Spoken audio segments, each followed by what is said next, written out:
कल दुर्गा सप्तशती के पाठों की संख्या, किस मनोकामना के लिए कितने पाठ करने चाहिए, शास्त्रों में क्या वर्णन है, गुरुओं ने क्या बताया है, इस बारे में बड़ी सुंदर वीडियो कल YouTube पर अपलोड किया था मैंने। लेकिन बाद में जाकर जब मैंने खुद सुना तो मैंने देखा कि लास्ट के करीब 5 मिनट की वीडियो में आवाज़ नहीं है, और इसके कारण आखिरी जो बातें थीं, जो सुझाव थे, वो नहीं सुन पाए आप सब। बड़ा दुख हुआ मुझे। अब मैंने सोचा कि कोई बात नहीं, मैंने एक कमेंट में भी लिखा था कि शेष पार्ट के लिए कल फिर एक वीडियो अपलोड कर दूंगा छोटा सा, क्योंकि मैक्सिमम सारा वीडियो तो उस फर्स्ट पार्ट में कल वाले में था ही। लास्ट के ही कुछ महत्व को बताने से वो सिर्फ वीडियो में आवाज़ ना होने के कारण वो रह गया। इसलिए अब आज दोबारा मैं उसको शेष पार्ट को बताता हूँ। कल मैंने सतचंडी 100 पाठ तक का फल बताया था। 100 पाठ मैंने ये कागज़ पर नोट करके रख रखा है, क्योंकि चूँकि बहुत ज़्यादा पॉइंट्स थे तो कहीं कोई विस्मृति हो जाए और कोई पॉइंट छूट जाए, इसलिए मैंने कागज़ पर नोट डाउन भी कर लिया। अब देखिए 100 पाठ कर लेने के क्या फल होते हैं, ये मैं फिर एक बार दोहरा देता हूँ। दुस्साध्य रोग, असाध्य रोग, ऐसे रोग जिनका कोई इलाज नहीं हो पा रहा, दवाई नहीं लग रही, प्राणों पर संकट आन पड़ा है, और त्रिविध उत्पात उत्पन्न हो गए हैं, विपत्ति कोई आन पड़ी है, अति गरीबी है, बर्बादी है, उस स्थिति में 1000 पाठ करने के प्रावधान, जिसको सहस्त्र चंडी कहते हैं, 1000 पाठ 100 ब्राह्मणों से अगर लगातार पाठ करवाया जाए 10 दिवस तक तो 1000 पाठ होते हैं। अब ये इतना बड़ा आयोजन तो संभव नहीं है। उस स्थिति में आप ही अपने शरीर से परिश्रम कर लें भक्ति के साथ। 1000 पाठ को करने के लिए 1000 दिवस लगेंगे, लगभग 3 वर्ष, पौने 3 वर्ष। और या फिर 2 पाठ करते हैं रोज़, एक सुबह एक शाम, तो 500 दिन लगेंगे, लगभग 1.5 वर्ष। किसी चीज़ को परिपक्व होने में, मैच्योर्ड होने में वक्त तो लगता है। कोई भी साधना करें, चाहे आप विद्यार्थी हैं, MBBS कर रहे हैं, BTech कर रहे हैं, इंजीनियरिंग कर रहे हैं, कोई बड़ा कोर्स कर रहे हैं, तो कोर्स के कंप्लीशन का जो कंजम्पशन ऑफ टाइम है, कंज्यूम होगा जो वक्त, वो 5 साल, 6 साल, 5.5 साल होगा। तो इसी तरह से कोई मकान या भवन, कोई इमारत, कोई भवन बनाते हैं, बिल्डिंग बनाते हैं, तो ईंट दर ईंट उसकी चिनाई होती है। एक एक ईंट, 2-2 ईंट कर कर के एक मिस्त्री रोज़ दिन भर 8 घंटे ईंटों की चिनाई करता है, जोड़ता है, और तब वो दीवारें बनती चली जाती हैं। भवन देखते देखते पूरा होता है, लेकिन उसमें समय लग जाता है कुछ। जितना बड़ा आपका प्रोजेक्ट होगा, मिस्त्री और मजदूरों का जितना आपके पास, जितनी बड़ी टीम होगी, उस हिसाब से उसके कंप्लीशन का टाइम तो लगेगा। इसीलिए 1000 दिवस को सुनकर न घबराएं। अगर यहाँ से कलकत्ता या किसी ऐसी डेस्टिनेशन पर जाना हो जहाँ की दूरी आपके अभी वर्तमान के जगह से 1000 किलोमीटर हो, तो आप अगर पहले ही घबरा जाए कि वो 1000 किलोमीटर, भाई ये कैसे संभव नहीं है, ऐसे पहले ही हिम्मत हार जाने से नहीं होगा। लेकिन जब आप चलना शुरू कर देंगे तो एक एक कदम चल चल कर एक एक कदम चल चल कर आप पहला किलोमीटर 1 किलोमीटर की दूरी तय कर लेंगे। चलते रहेंगे तो दिन भर में 10-20 किलोमीटर चल लेंगे, आराम करते उठते चलते। और उसके तरह से अगर चलते रहे तो 5 दिन में 100 किलोमीटर की दूरी तय कर लेंगे। और इस प्रकार आप 50 दिन में 1000 किलोमीटर चल लेंगे। चलने की हिम्मत और कोशिश, पहले ही हिम्मत हार जाएंगे तो काम नहीं होगा। इसी तरह से 1000 को सोचकर घबराएं नहीं। 1000 पाठ है तो क्या है, एक एक पाठ करके चलना तो शुरू करें। माँ को जब दिखेगा कि आपके संकल्पों में ताकत है, दमखम है, दृढ़ संकल्प है, तो हो सकता है कि 1000 पाठ होने के पहले ही आपकी मनोकामना वो पूरी करने की कर लेगा। ये जिद्दी है, ये नहीं मानेगा। अब चल दिया ना, ये करके रहेगा। तो इस तरह से आप अपने पाठ पूरे कर सकते हैं। क्या फल होता है ये देखिए। अगर आप 108 पाठ करते हैं, कल तक मैंने 100 पाठ तक की बात बताई थी, जिसे सतचंडी कहा गया था या कहा जाता है। 100 पाठ करने पर सतचंडी हो जाती है, एक सतचंडी। इसी तरह से 108 पाठ अगर करना है तो 100 अश्वमेध यज्ञ के फल की, उसके बराबर के फल की प्राप्ति साधक को हो जाती है। मनोकामनाओं की पूर्ति हो जाती है। उसकी कोई अभिलाषा हो, जेन्युइन डिमांड प्रकृति से करेंगे, ईश्वर से करेंगे तो अवश्य सुनवाई होगी, अवश्य पूरी होगी। सभी प्रकार की मनोकामनाएं, मन की इच्छाएं, सदिच्छाएं, जेन्युइन डिमांड 108 पाठ से पूरी हो जाती है मनोकामना। इसी तरह से सहस्रार पाठ, 1000 सहस्त्र पाठ, इससे भी मनोकामना की पूर्ति होती है। स्थिर धन की लक्ष्मी, स्थिर लक्ष्मी प्राप्त होती है, यानी धन की स्थिर धन प्राप्त होता है। चिरकाल तक, पीढ़ियों तक चलने वाला धन प्राप्त हो जाता है। अभीष्ट सुख प्राप्त होता है। दुर्लभतम असाध्य परिस्थितियां रास्ता छोड़ देती हैं और साधक को उसकी मनचाही वस्तु, स्थिति, पोजीशन प्राप्त हो जाती है निश्चित रूप से। ये सहस्त्र चंडी का पाठ का परिणाम है। सहस्त्र चंडी 1000 पाठ। आसन को उठे तो प्रणाम कर ले।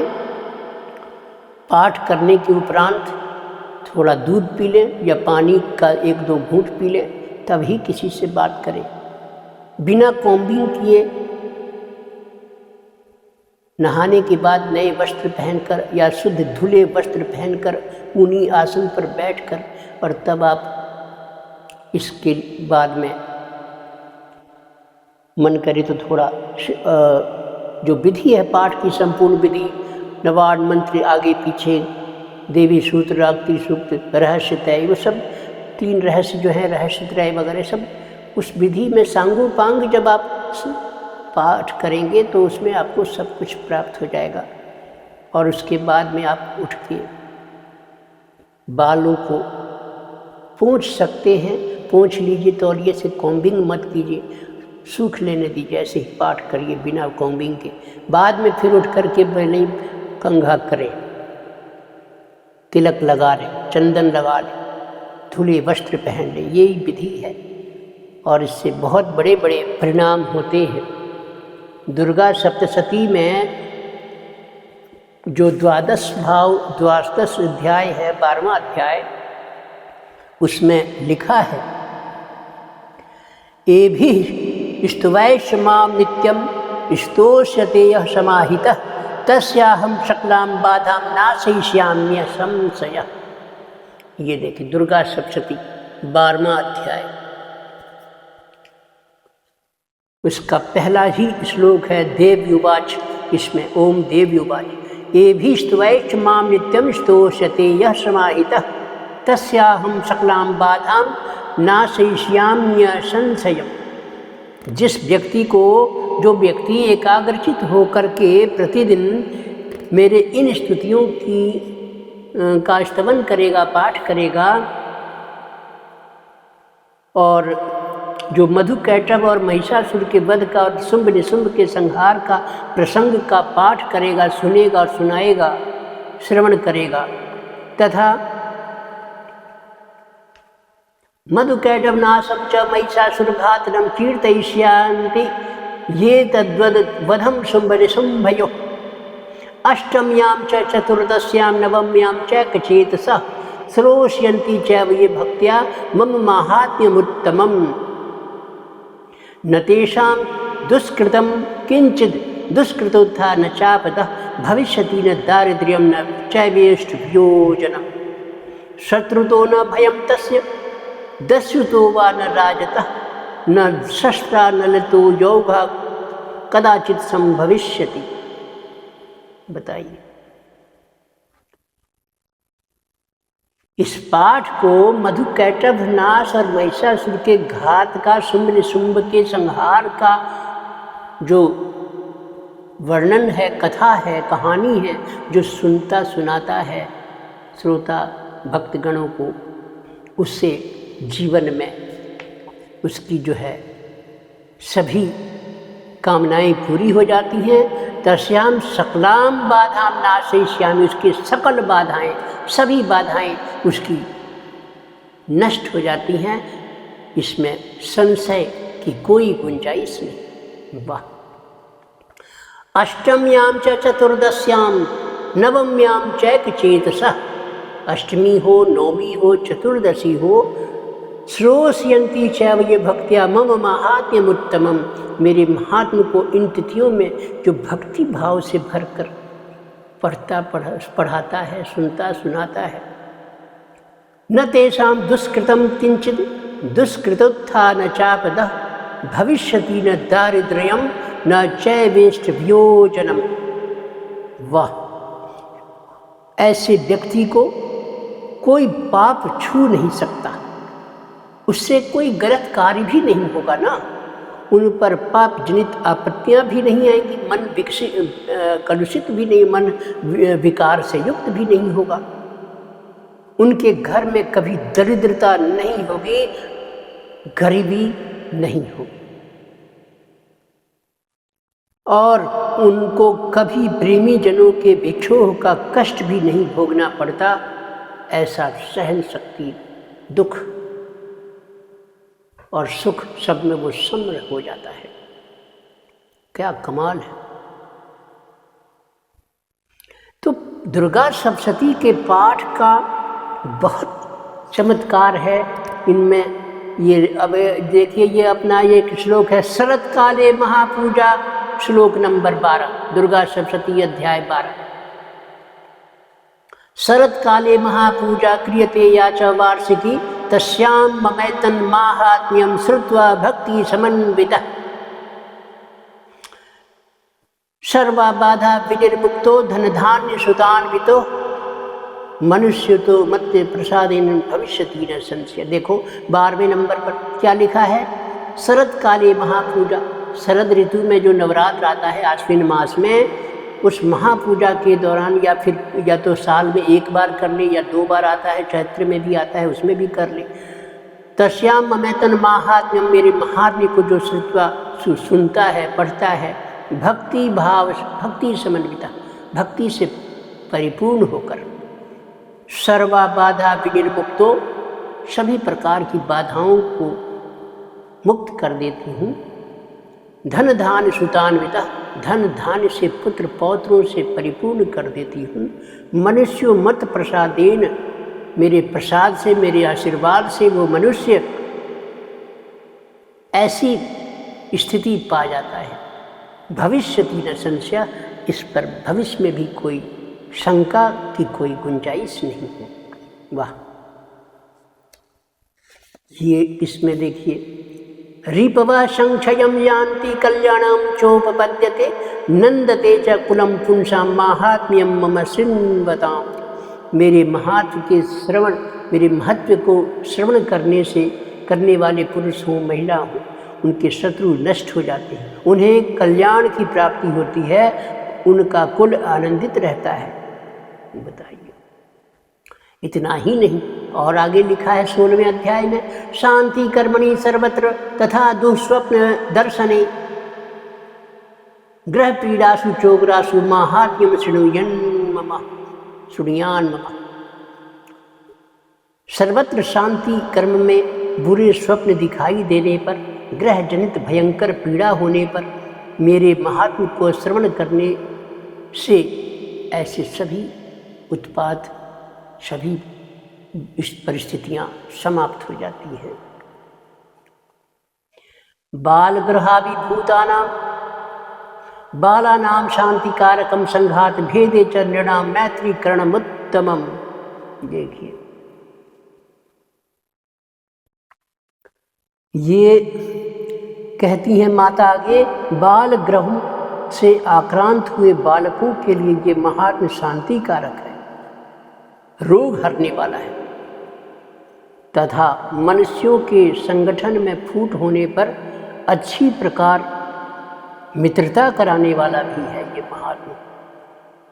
बहुत महत्व है। वीडियो आपकी लंबी हो जाएगी, इसलिए चूँकि मुझे तो 5 मिनट की वो वीडियो जो रह गई थी सुनने में आवाज़ नहीं आ रही थी, सिर्फ उसी के कारण मुझे ये वीडियो बनाना था। लेकिन देखो, भाव रोक नहीं पाता हूँ, तो बोलते बोलते मन करता है कुछ ये भी बता दूँ, वो भी बता दूँ।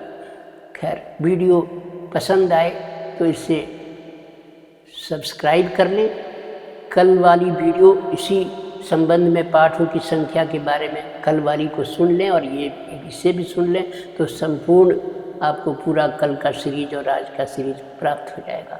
धन्यवाद आप सभी को, और शुभ रात्रि, और आप कुशल रहें, प्रसन्न रहें।